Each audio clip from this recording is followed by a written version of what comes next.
Nakapunta ka na ba rito? Ang daming tao ditong napunta dahil meron ditong murang lugaw na 20 pesos lang. Tapos kulay puti yung kulay niya. May mga pagkain din dito. May tindang ulam at saka kung ano-ano pa. Sa may tabing highway po ito. Sa may Agdangan. Malapit po sa may Agdangan Church. Sa may St. Isidore Farmers. Sa Agdangan. Sa may poblasyon lang po ito.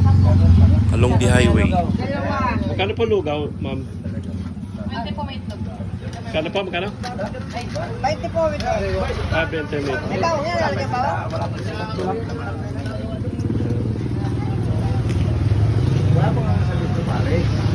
Ako yan, ma'am.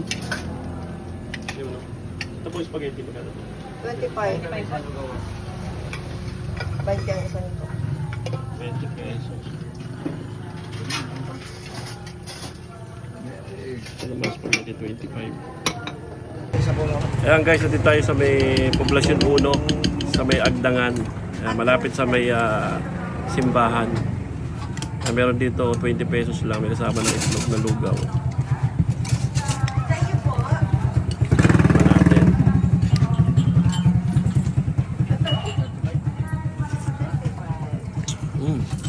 Pwede.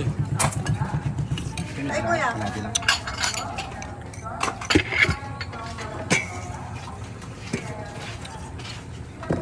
Puti po yung lugaw nyo na walang ano, yung parang kulay na dilaw, no? Yung iba kasi may parang kulay na Hindi po kami gano'n na kulay.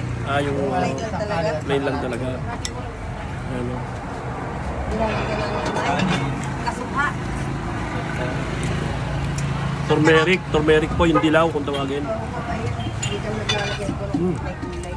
Ano, may itlog, oh. Mura lang, 20. Tapos itlog. Nagkalaki-ate mo. Hindi. Panalo.